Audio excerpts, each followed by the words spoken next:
ఈ నల్లేరు మొక్కని మీరు ఎప్పుడైనా చూసారా? ఈ నల్లేరుతో హెల్త్ బెనిఫిట్స్ చాలా ఉన్నాయి. సో మనం ఇప్పుడు ఈ మొక్కతో పచ్చడి అయితే చేసేద్దాం. ఇది టేస్ట్కి చాలా బాగుంటుంది అండ్ హెల్త్కి కూడా చాలా మంచిది. బోన్ స్ట్రెంత్కి అండ్ డైజెషన్కి కూడా సపోర్ట్ చేస్తుంది. మా ఆంటీ చేసే స్పెషల్ నల్లేరు పచ్చడి ప్రాసెస్ ఇప్పుడు చూసేద్దాం. ఫస్ట్ నల్లేరుని స్మాల్ పీసెస్గా కట్ చేసుకోవాలి.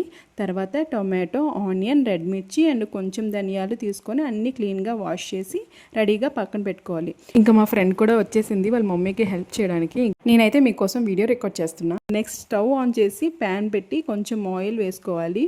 ముందుగా రెడ్ మిర్చి వేయించుకున్నాక నల్లేరు పీసెస్ని కూడా ప్యాన్లో వేసుకొని వేయించుకోవాలి. తర్వాత టొమాటో, ఆనియన్, ధనియాలు, తగినంత సాల్ట్ వేసి బాగా వేగేలా కుక్ చేసుకోవాలి.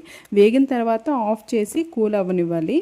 తర్వాత మనం ప్రిపేర్ చేసిందంతా ఒక మిక్సర్ జార్లోకి తీసుకొని కొత్తిమీర, కరివేపాకు, వెల్లుల్లి, జీలకర్ర వేసి స్మూత్గా గ్రైండ్ చేసుకోవాలి. ఇంకా ఫైనల్గా పోపు పెట్టేసుకోవడమే. పోపు కోసం ఒక ప్యాన్లో ఆయిల్, ఆవాలు, జీలకర్ర, ఎండుమిర్చి, మినపప్పు, శనగపప్పు, కొంచెం ఇంగువ, కరివేపాకు, కొంచెం దంచుకున్న వెల్లుల్లి, కొత్తిమీర కూడా వేసుకొని బాగా కలుపుకొని ఇంకా అంతే.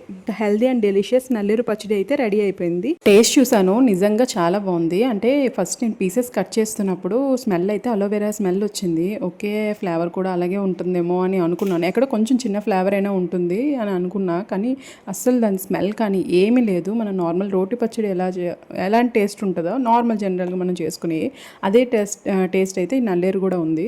ట్రై చేయండి. ఈ మొక్క మీకు కూడా అవైలబుల్గా ఉంటే తప్పకుండా ఈ రెసిపీని అయితే ట్రై చేయండి. నచ్చితే like and share and subscribe చేయడం మాత్రం మర్చిపోకండి.